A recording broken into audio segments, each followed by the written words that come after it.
Get in there. Animals belong in cages. Sheriff Dale Crenshaw shoved a black woman into the holding cell. The bars slammed shut. Her name was Whitney Adams. She'd been driving through a small town in Tennessee, doing nothing wrong. Crenshaw pulled her over.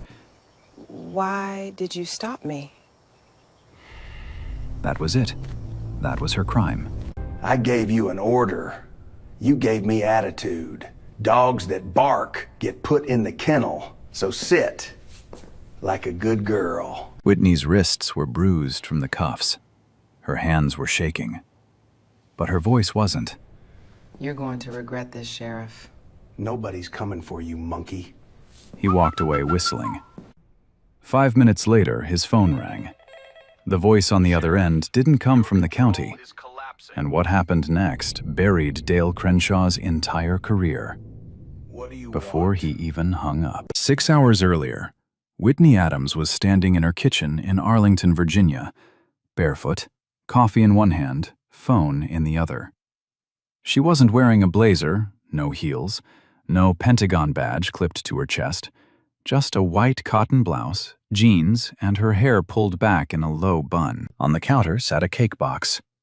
Vanilla buttercream, her mother's favorite.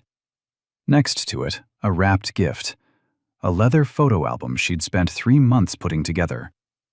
Baby photos, graduation, her swearing-in ceremony. 60 years of memories pressed between 2 covers. Whitney's mother, Mama Lou, was turning 78. She lived alone in a small house outside Knoxville. Bad knees, good spirit. She still called Whitney every Sunday morning at 7 sharp, no matter what. This weekend was the one Whitney had circled on her calendar for months. No meetings, no briefings, no classified folders. Just her, the open road, and her mama's birthday. She loaded the cake into the back seat of her silver Nissan Altima, locked her apartment, started driving south. No motorcade, no security detail, no driver. Just a woman going home. That was the thing about Whitney Adams. At the Pentagon, she was Deputy Assistant Secretary of Defense. She oversaw a $2.3 billion cybersecurity budget. She sat in rooms where generals took notes when she spoke. She had a direct line to people whose names never showed up in the news. But behind the wheel that morning, with gospel music playing low on the radio and the Virginia hills rolling past her window, she was just a daughter with a dented cake box and a long drive ahead. She grew up poor, East Tennessee, a house with 2 bedrooms and 5 people. Her mother cleaned offices at night and braided hair during the day. Her father drove trucks until his back gave out. Whitney earned every single thing she had. Scholarship to Howard University, law degree from Georgetown, recruited by the Department of Defense at 26. By 41, she held one of the highest civilian positions in the building. But none of that was written on her forehead. And on a Tennessee highway, none of that mattered. All anyone saw was a black woman driving alone. Now let's talk about where she was headed, and the stretch of road that changed everything. Harmon County, Tennessee. Population 4,812. 1 traffic light. 1 gas station. 1 main street with a diner, a barber shop, a hardware store, and a tiny hair salon owned by a woman named Edna Calloway. Small town. Tight grip. The biggest building in Harmon wasn't the church. It was the sheriff's station. A squat brick box with an American flag out front and a name painted on every cruiser door. Sheriff Dale Crenshaw. Crenshaw had run Harmon County for 22 years, unopposed in 4 elections. His photo hung in the diner. His cousin ran the tow yard. His brother-in-law sat on the county board. He was the law, the judge, the jury, and everybody knew it. But here's what the people outside Harmon County knew. Over the past 5 years, 83% of traffic stops on Highway 11 involved black or brown drivers. 83%. In a county that was 91% white. 3 civil complaints had been filed against the department. 3. Every single one was dismissed by Crenshaw's own office. He investigated himself and found nothing wrong. Every time. Black drivers who passed through Harmon had a name for that stretch of Highway 11. They called it the checkpoint. Word spread through group chats and road trip forums. Don't speed, don't stop for gas, don't make eye contact. Just get through. Whitney didn't know any of that. She'd taken this route because it was the fastest way to Knoxville. That was the only reason. She crossed the Harmon County line at 1:47 p.m. Windows down, gospel still humming through the speakers, the afternoon sun warm on her arm. She passed the welcome sign. Harmon, population 4,812. A sheriff's cruiser sat parked in a gravel turnout about 200 yards ahead. Whitney glanced at her speedometer. 58 in a 60 zone. She was fine. The cruiser didn't move. She kept driving, eyes forward, hands on the wheel. Then, in her rearview mirror, the cruiser pulled out. Slowly. No siren, no lights, just following. 1 car length back, then half a car length. Whitney's stomach tightened, not because she'd done anything wrong, but because she was a black woman alone on a rural highway, and she knew what that cruiser behind her might mean. She gripped the wheel a little tighter, kept her speed steady, kept breathing.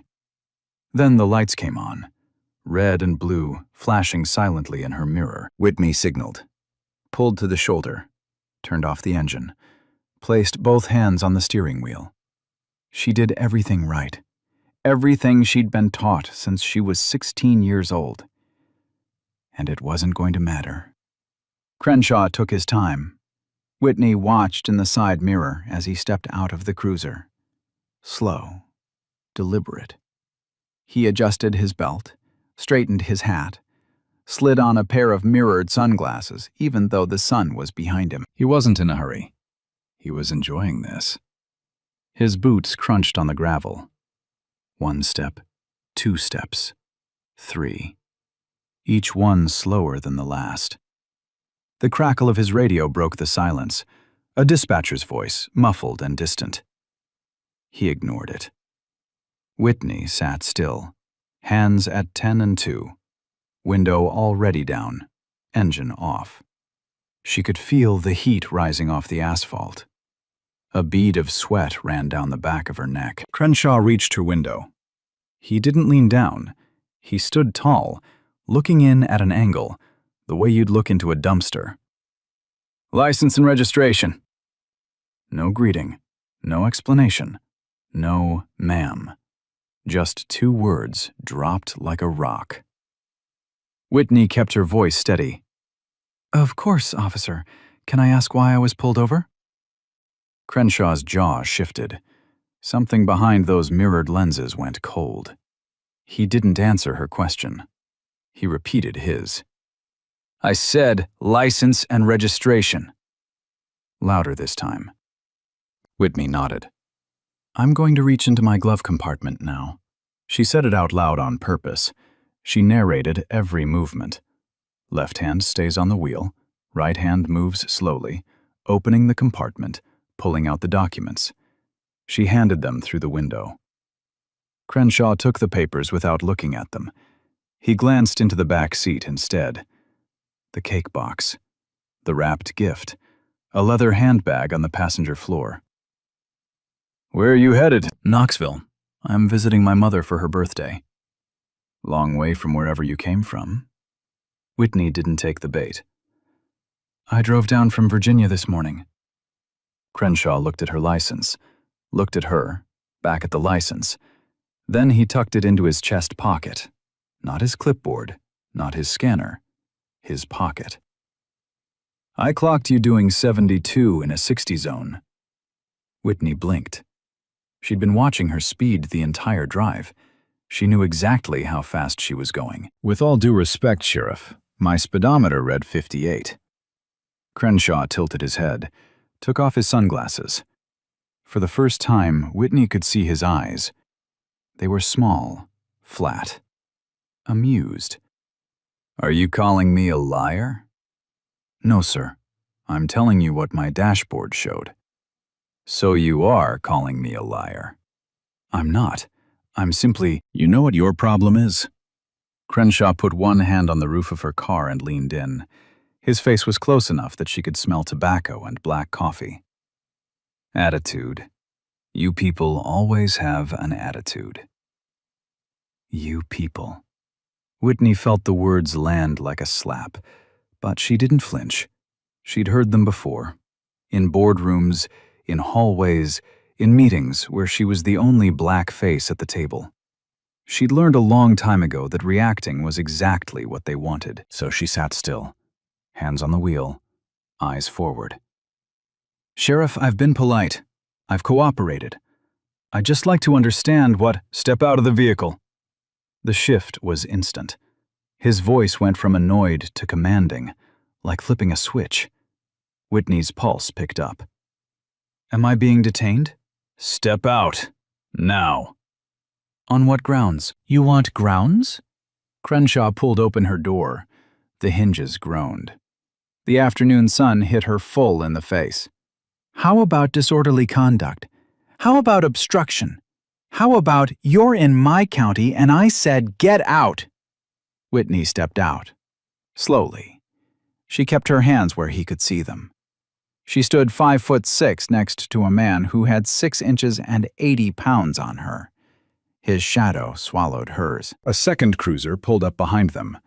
Deputy Billy Stokes stepped out. Young, late 20s, buzz cut and a tight jaw. He stood off to the side with his hand resting on his belt. His body cam was running. The small red light blinked steadily on his chest. Crenshaw pointed at the hood. "Hands on the car." "Sheriff, I haven't done anything wrong. I have the right to—" "You have the right to do what I tell you." He grabbed her arm, hard. His fingers dug into the space just above her elbow. He spun her around and pressed her against the hood. The metal was hot. She could feel it burning through her blouse. "Hands behind your back." The cuffs came out. Click, click. Cold steel. Too tight. Whitney felt the metal bite into her wrist bones. She winced. One sharp breath in. That was all she allowed herself. Stokes watched from the side of the road. His mouth was a thin line. He didn't move, didn't speak. But his eyes kept flicking between Crenshaw and the woman in cuffs. Across the street, about 60 yards away, Edna Calloway was standing in the doorway of her hair salon. She'd heard the cruiser lights. She'd seen the whole thing through the window. Now she was standing on the sidewalk with her phone in her hand. The camera was on. Her hands were trembling, but she held it steady. Crenshaw didn't see her. He wasn't looking. He marched Whitney toward the cruiser. She walked with her back straight, chin level. She didn't stumble. She didn't cry. She didn't beg. A small crowd had formed. 2 old men sat on a bench outside the hardware store. One was holding a paper cup of coffee. He shook his head, once, barely, then looked at the ground. The other one didn't even look up. A woman in the diner pressed her face to the glass, then turned back to her plate. Nobody said a word. Crenshaw opened the back door of the cruiser. He put his hand on top of Whitney's head, the way you see in movies, the way they push you down, and guided her in. But guided is a polite word. He shoved. Her hip caught the door frame.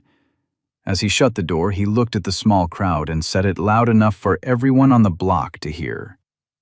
"Maybe next time you'll think twice before giving a man with a badge an attitude." He said it like a lesson, like a warning, like this was completely normal. Whitney sat in the back of the cruiser. The vinyl seat was cracked and sticky.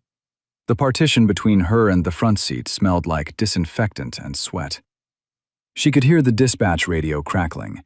Somewhere, a fly buzzed against the window. She looked through the glass at her silver Altima on the shoulder, the driver's door still hanging open. Inside, on the floor of the back seat, the cake box had slid off and hit the carpet. The corner was crushed. Crenshaw pulled the cruiser onto the road. Stokes followed in the second car. No siren, no rush. Just a slow, casual drive. 6 blocks. To the Harmon County Sheriff's Station. Whitney didn't say a word the entire ride. She sat with her cuffed hands pressed against the small of her back and stared straight ahead. She wasn't broken. She was calculating. And Dale Crenshaw had no idea what he'd just set in motion. The Harmon County Sheriff's Station smelled like burnt coffee and old carpet. Whitney was walked through the front door, down a short hallway lit by buzzing fluorescent tubes, and into a processing room.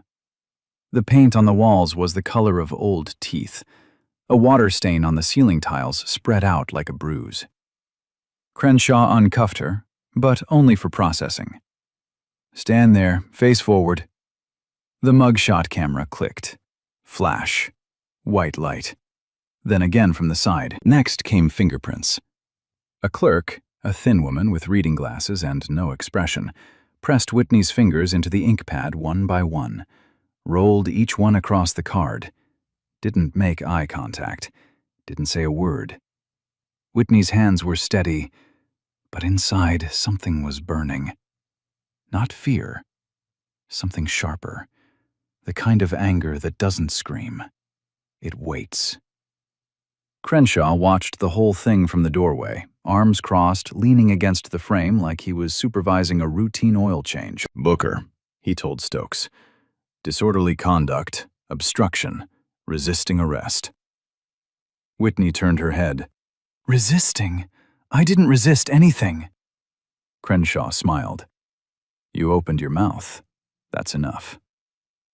Stokes typed the charges into the system. His jaw was tight.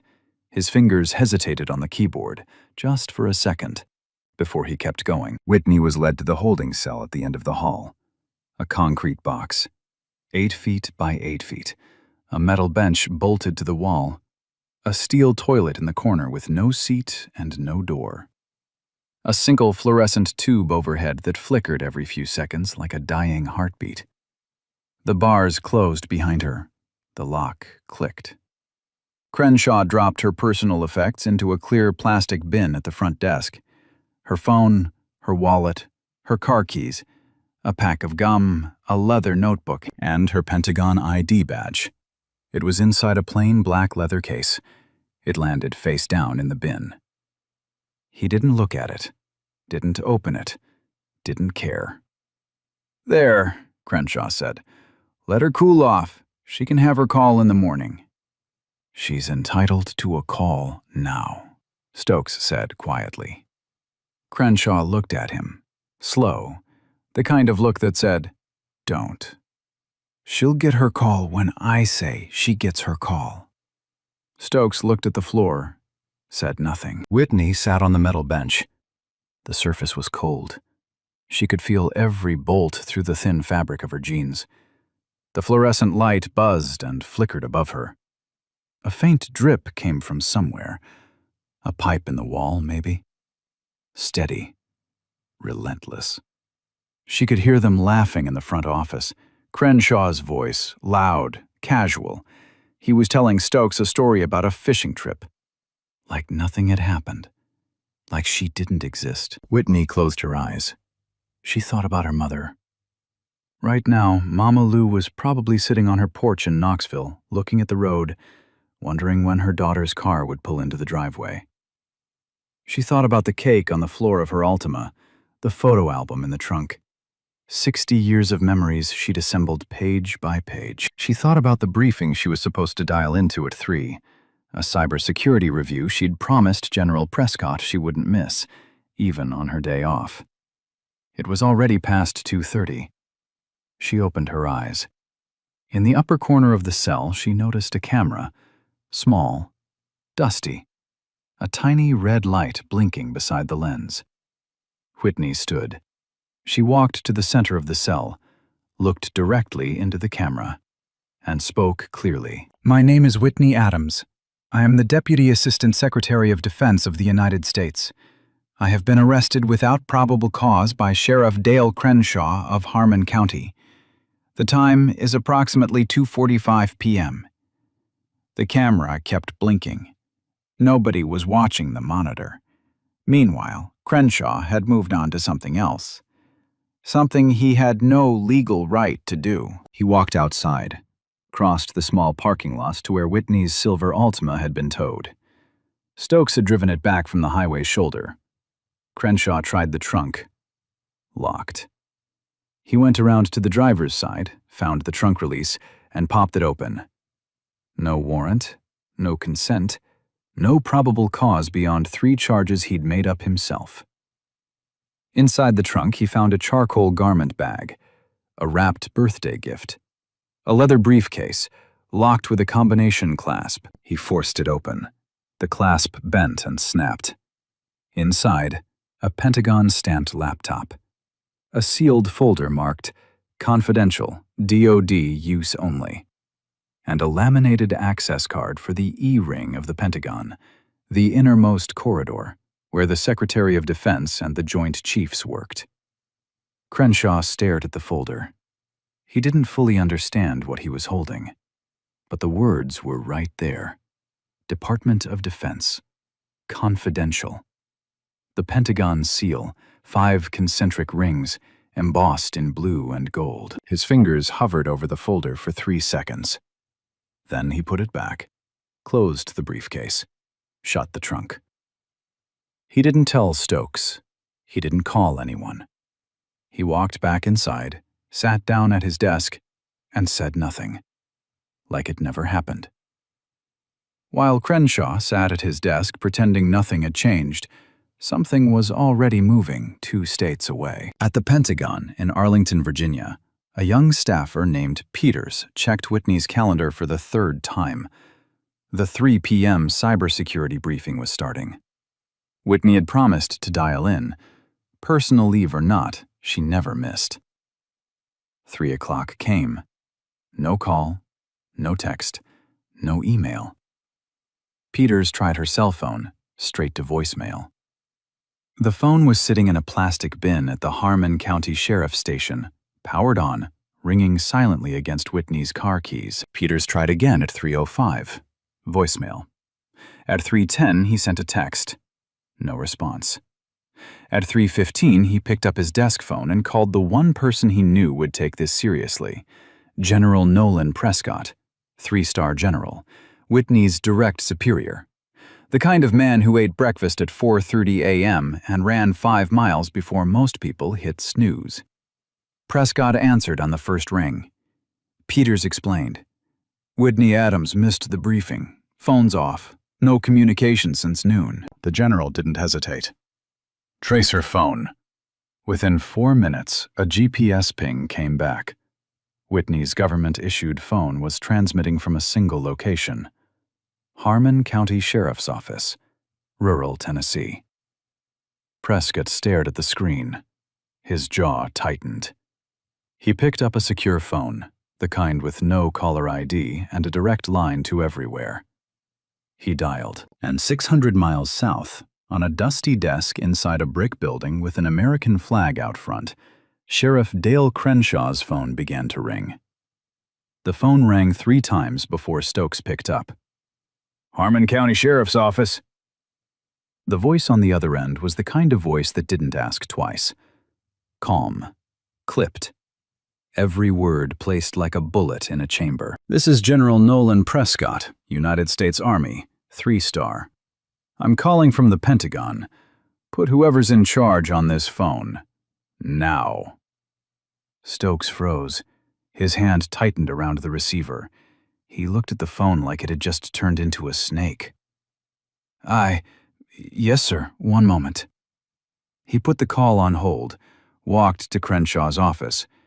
The sheriff was leaned back in his chair, boots on the desk, flipping through a hunting magazine. Sheriff? What? There's a call for you. Stokes swallowed. It's the Pentagon. Crenshaw looked up, one eyebrow raised.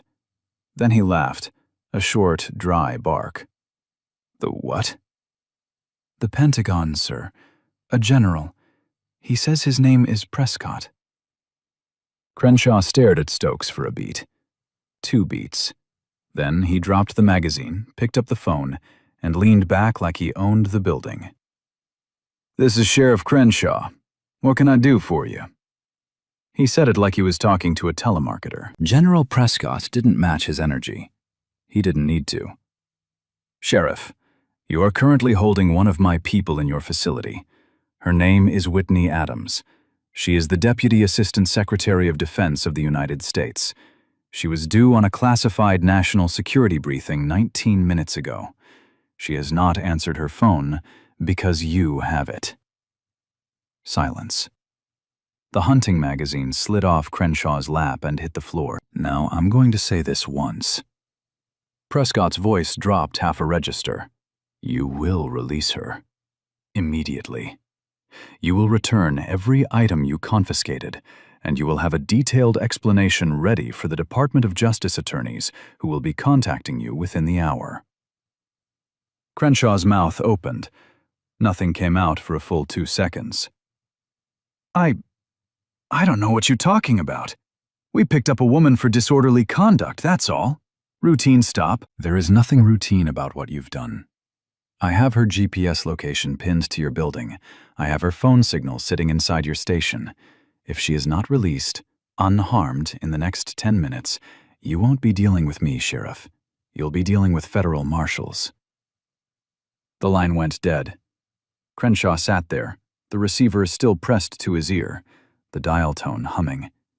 His face had gone the color of old paper. 5 seconds passed. Then he moved, fast, faster than Stokes had ever seen him move. He lunged for the plastic bin on the front counter, dug through it, pulled out the black leather case he'd tossed aside an hour ago, flipped it open, and there it was. Whitney J. Adams, Deputy Assistant Secretary of Defense, Department of Defense, the Pentagon. Her photo, the Pentagon seal, a holographic security strip that caught the fluorescent light. Crenshaw's hands were shaking. Actually shaking. The leather case almost slipped from his fingers. He rushed down the hall, his boots hammered on the concrete. He fumbled the keys twice before he got the right one into the lock. The cell door swung open. Whitney was sitting exactly where he'd left her, back straight, hands on her knees, eyes level. She hadn't moved, she hadn't paced, she hadn't screamed or cried or rattled the bars. She'd waited. Like a woman who'd sat through 4-hour national security briefings, like a woman who'd stared down rooms full of generals and never blinked. Crenshaw's voice cracked. "Ma'am, there's been a misunderstanding." Whitney stood, slowly. She smoothed the front of her torn blouse. She looked at the red marks on her wrists, both sides raw from the cuffs. And then she looked at him. "There was no misunderstanding, Sheriff. You understood exactly what you were doing." Crenshaw opened his mouth, closed it, opened it again. If you'd told me who you were." "I shouldn't have to tell you who I am for you to treat me like a human being." That sentence landed like a grenade in a quiet room. Crenshaw had nothing. No comeback, no authority, no badge big enough to cover what he'd done. He stepped aside. Whitney walked past him, down the hallway, through the front office. Stokes was standing near the counter. He wouldn't make eye contact. His hands hung at his sides. The body cam on his chest was still running. Whitney collected her things from the plastic bin. Phone, wallet, keys, badge. She checked her phone. 11 missed calls. 5 from Peter's, 4 from Prescott's office, 2 from numbers she didn't recognize. She put the badge around her neck, let it hang in plain sight. The Pentagon seal faced out. Then she walked through the front door and into the afternoon sun. Edna Calloway was standing on the sidewalk across the street, phone still in her hand. Their eyes met. Whitney nodded. Edna nodded back. Whitney got into her Altima. The dented cake box was still on the floor behind the passenger seat. She reached back, picked it up, and set it gently on the seat beside her. She dialed General Prescott. "I'm out. I'm fine." A pause. "And, General, I want this handled." She hung up, put the car in drive, and pulled away from the Harmon County Sheriff's Station without looking back. Inside, Crenshaw stood at the front window, watching her taillights disappear down Main Street. His reflection stared back at him in the glass. For the first time in 22 years, Dale Crenshaw looked small. The moment Whitney's taillights disappeared, Crenshaw's world started cracking. He stood at the window for 10 seconds. 15. His reflection stared back at him, smaller than it had ever looked. Then he turned and moved, fast. Not like a man in charge, like a man trying to outrun something he couldn't see. He grabbed the desk phone and dialed the county attorney, a man named Howell, who played poker with him every Thursday night. "Ed, it's Dale. I need to talk to you." "What's going on?" I picked up a woman today. Traffic stop. Routine. Turns out she's some kind of federal official. Pentagon. And I just got a call from a general. A real one. Silence on the other end. A long one. "Dale, what exactly did you charge her with?" Disorderly, obstruction, resisting. Did she resist? Crenshaw hesitated. That hesitation said everything. "Dale, stop talking. Right now. Don't call anyone else. Don't talk to the press. Don't talk to your deputies. Call a lawyer. A real one, not me." The line clicked off. Crenshaw set the phone down. His hand left a smear of sweat on the receiver. He turned to Stokes. The deputy was standing by the filing cabinet, arms crossed, watching. "Billy, pull the body cam footage from today." Stokes didn't move. "Why?" "Just pull it. I want to review it." Review it. They both knew what that meant. Crenshaw didn't want to review anything. He wanted it gone, erased, like the stop never happened. Stokes looked at him. For a long moment, neither of them spoke.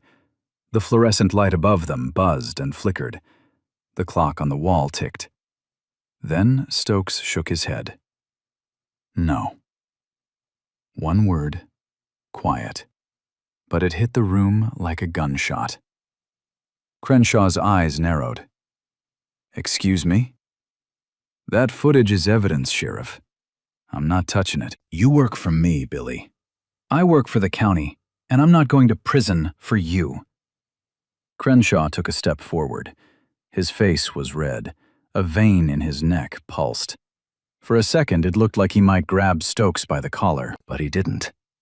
Because somewhere deep in the back of his brain, past the arrogance, past the ego, past 22 years of doing whatever he wanted, a small voice was telling him that the ground beneath his feet had already shifted.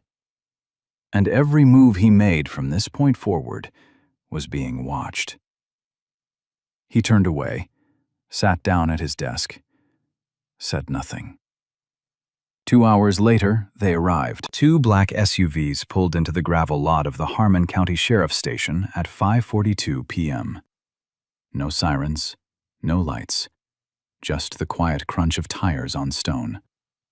4 agents stepped out. Dark suits. FBI field office, Knoxville. 2 men, 2 women. Badges out. Faces blank. They walked through the front door like they owned the building. The lead agent, a tall woman with short gray hair and no expression, placed a federal evidence preservation order on the front counter. "Sheriff Crenshaw, I'm Special Agent Dillard, FBI. We're here to secure all evidence related to the arrest of Whitney Adams. Dashcam footage, body cam footage, station surveillance, booking records, vehicle search logs, everything." Crenshaw tried to shake her hand. She didn't take it. Look, this was a misunderstanding. A routine traffic stop that got... "We're not here to discuss the stop, Sheriff. We're here to collect evidence. You can cooperate, or we can come back with a warrant in 40 minutes. Your choice. He cooperated. The agents moved through the station like surgeons, methodical, silent. They pulled the body cam files from Stokes's unit, untouched, unedited, every second intact. They downloaded the dash cam footage from Crenshaw's cruiser. They copied the surveillance feed from the holding cell camera, the one that caught Whitney standing in the center of her cell, looking directly into the lens, stating her name and title. They photographed the plastic bin with her personal effects. They photographed the booking sheet. They photographed the holding cell. Then they turned to Crenshaw. "Your badge and firearm, Sheriff." His mouth opened. "You can't. You are being placed on immediate administrative suspension pending a federal investigation. Your badge and your firearm. Now." Crenshaw's hand moved to his hip, hovered over his holster. For 3 seconds, the room was silent. Then he unclipped the badge from his belt, set it on the counter, pulled his service weapon from the holster, laid it beside the badge. The metal clinked on the countertop. 2 small sounds, but they echoed through that station like the end of something. Agent Dillard placed both items into evidence bags, sealed them, signed the labels. "The Department of Justice Civil Rights Division has opened a preliminary investigation into your conduct. False arrest, illegal search and seizure, Fourth Amendment violations, and potential federal civil rights violations under 42 U.S.C. Section 1983. You'll be contacted by their office within 72 hours. Crenshaw said nothing. His hands hung at his sides. Empty. No badge, no gun, no authority. The agents left at 6:30 p.m. The SUVs backed out of the gravel lot and disappeared down Main Street. Crenshaw stood in the middle of his own station, the station that had his name on the door, his photo on the wall, his rules in every room. He stood there for a long time, alone. Then his phone buzzed, a text from an unknown number, a local reporter. "Sheriff Crenshaw, we've received reports of a federal investigation into a traffic stop today. Do you have a comment?" He shouldn't have replied. His attorney hadn't even been hired yet, but Crenshaw, the same man who couldn't stop himself from calling Whitney girl, who couldn't stop himself from saying your kind, couldn't stop himself now either. He typed back, "This is political. They're coming after me because she's got powerful friends." That quote hit the internet by 9 p.m. By midnight, it was national news, and Dale Crenshaw had just handed the world the shovel to bury him with. Sunday evening. Edna Calloway sat in her living room, a small house 3 blocks from her salon. Floral couch, TV on mute, a cup of tea going cold on the table. Her phone was in her hand. She'd been staring at the video for 2 hours, watching it, rewinding it, watching it again. The footage was shaky. Her hands had been trembling the whole time, but the audio was clear. Every word. Crenshaw's voice, the cuffs clicking, Whitney's shoulder hitting the cruiser doorframe, and the line that cut through everything. "Maybe next time you'll think twice before giving a man with a badge an attitude." Edna's thumb hovered over the share button. She was 63 years old. She'd lived in Harmon her whole life. She knew what happened to people who made trouble in Crenshaw's town. A health inspection that suddenly finds violations, a parking ticket every week, a cousin who loses a county contract. She knew the cost. She pressed share. By Monday morning, the video had 200,000 views. By Monday night, 2 million. The comments section was a wildfire. Share after share after share. Quote tweets, reaction videos, screenshots of Crenshaw's face frozen mid-smirk. The hashtag wrote itself. Hashtag Justice for Whitney. It trended nationally by Tuesday. CNN picked it up first, then MSNBC, then every local affiliate in Tennessee. The chyron ran across every screen in every airport lounge and waiting room in America. Pentagon official arrested by small-town sheriff for attitude. Reporters descended on Harmon County like a storm front. Satellite trucks lined Main Street. Camera crews stood outside the sheriff's station, outside the diner, outside Edna's salon. Whitney made no public statement, not one word. No press conference, no interview, no tweet. She let the evidence speak. And while the cameras swarmed Harmon, a journalist named Tricia Holloway was already 3 steps ahead of everyone else. Holloway worked for a regional investigative outlet based in Nashville. She was 34, sharp, patient. The kind of reporter who didn't chase headlines. She dug foundations out from under them. She'd been quietly tracking Harmon County policing data for over a year. Traffic stop records, citation numbers, complaint files, settlement payments buried in county budgets. Whitney's arrest was the match. But the gasoline had been pooling for a long time. Holloway published her report on Wednesday. The numbers were devastating. 83% of traffic stops on Highway 11 over the past 5 years involved black or brown drivers, in a county that was 91% white. That wasn't random. That wasn't coincidence. That was a system. 14 excessive force complaints filed in the past decade. Every single one dismissed internally. Crenshaw's office investigating Crenshaw's deputies, finding nothing. Every time. 3 civil lawsuits settled quietly by the county for a combined $340,000. All 3 plaintiffs were black motorists. All 3 signed non-disclosure agreements. The settlements were buried in the county's general expenses, labeled as legal fees. But the part that hit hardest came from the people inside. Former deputies, 2 of them. They spoke to Holloway anonymously. One said Crenshaw referred to Highway 11 as his hunting ground, said it openly, in the break room, over coffee, like it was a joke. The second deputy said Crenshaw kept a notebook in his desk drawer, an informal scoreboard, tallies of citations issued to out-of-town drivers, broken down by race. He said Crenshaw would flip it open at the end of the month and grin. Holloway published the scans, blurred to protect sources, but the handwriting was unmistakable. The Department of Justice expanded its investigation. What had started as a single false arrest case became a full pattern or practice probe of the entire Harmon County Sheriff's Department. 4 months later, a federal grand jury returned an indictment. Dale Crenshaw, former sheriff of Harmon County, charged with deprivation of rights under color of law, 18 U.S.C. Section 242, false arrest, illegal search and seizure, and evidence tampering, for his attempt to have Deputy Stokes delete the body cam footage. The trial took place in federal court in Knoxville. Judge Arthur Colton presiding.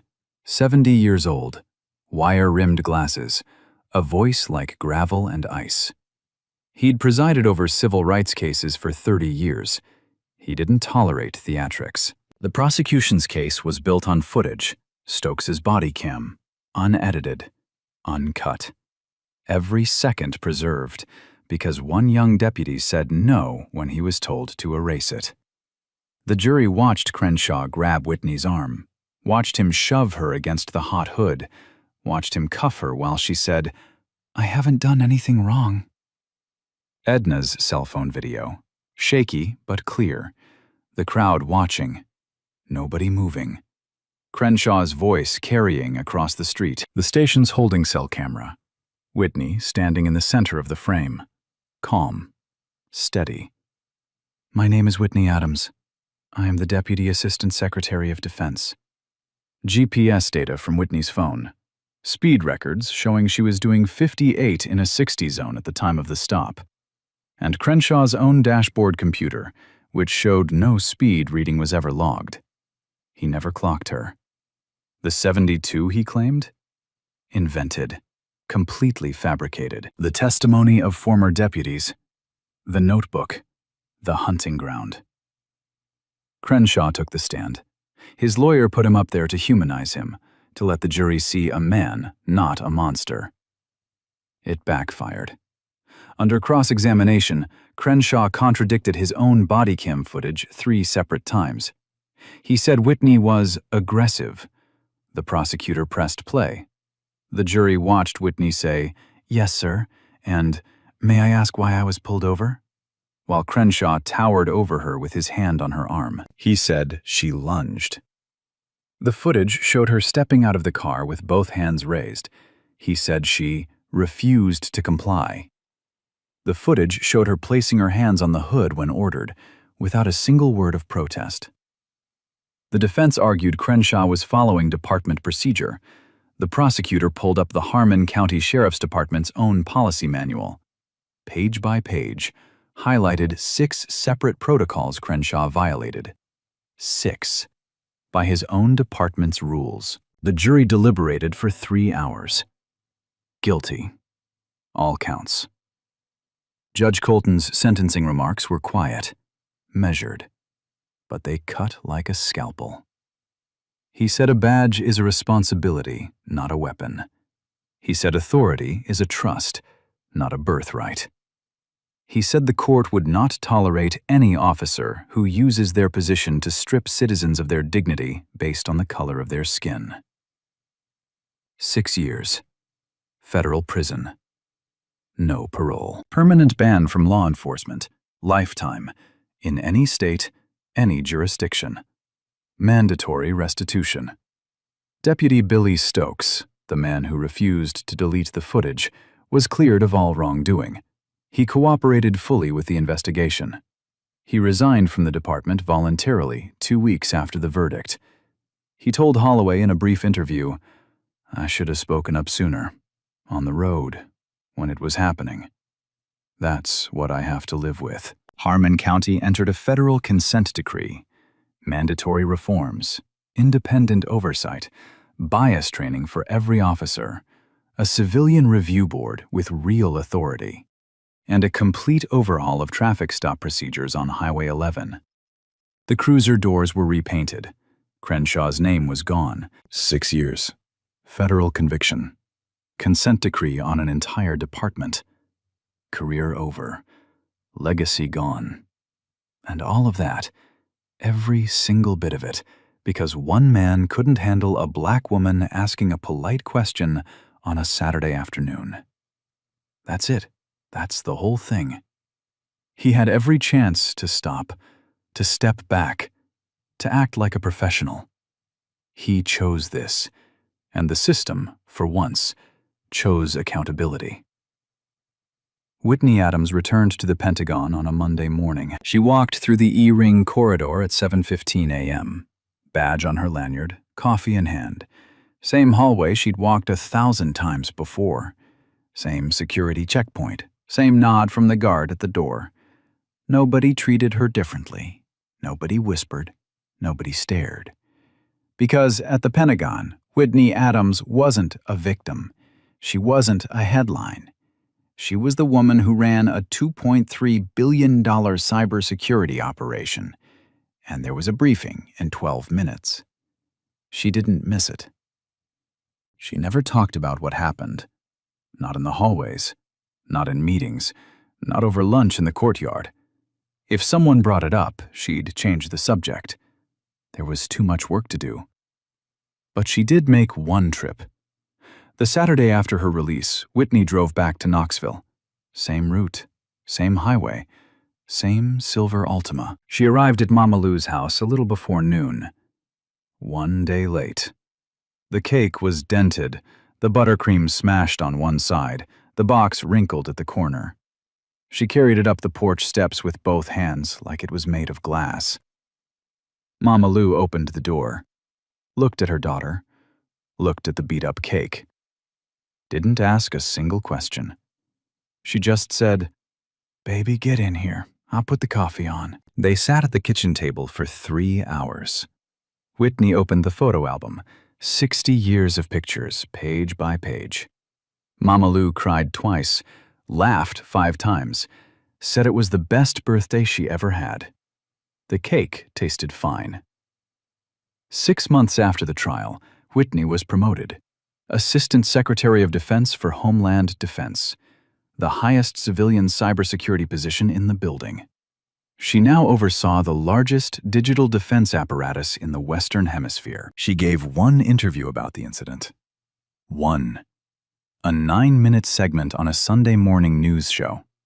She sat across from the host in a navy blazer, hands folded, voice even. She said, "I didn't survive that day because of my title. I survived it because I kept my composure. But no one should have to survive a traffic stop." That quote was shared 4 million times in 48 hours. 3 months later, Whitney launched the Adams Initiative for Accountability in Policing, a legal defense fund for people arrested during pretextual traffic stops. The fund provided attorneys, covered bail, and connected victims with civil rights organizations. In its first year, the fund took on 91 cases across 14 states. Dale Crenshaw reported to federal prison on a Tuesday morning. No cameras, no crowd, no supporters on the courthouse steps. He walked in wearing khakis and a white dress shirt. No badge on his chest, no gun on his hip, no mirrored sunglasses. Just a man in a pair of shoes that squeaked on the federal facility floor. Back in Harmon, things changed slowly, the way small towns change. Not overnight, not with a bang, but brick by brick. Crenshaw's name was scraped off the cruiser doors. His photo came down from the diner wall. The nail hole stayed for a while, a small dark circle where his frame used to hang. Edna Calloway's salon stayed open.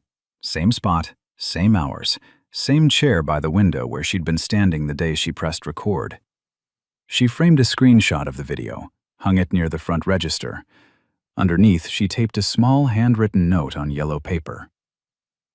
"I saw something, so I said something." Customers read it every day. Most of them nodded. Some of them stopped and stared at it for a long time. Now, here's what I need you to understand. Whitney Adams is exceptional. Her title, her career, her connections. She had a 3-star general on speed dial and the entire Department of Defense behind her. When she got locked in that cell, the most powerful building in America picked up the phone. But most people don't have that phone call. Most people who sit in that holding cell don't have a general calling on their behalf. Most people who get pulled over on Highway 11, or highways just like it, in counties just like Harmon, in towns just like this, don't have a Pentagon badge in their pocket. The investigation found dozens of them, exposed them. People who were stopped, searched, humiliated, and released without a word.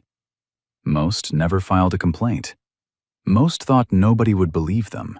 Whitney's story ended with justice. A verdict, a sentence, a system held accountable. But the real measure of a country isn't how it treats the powerful.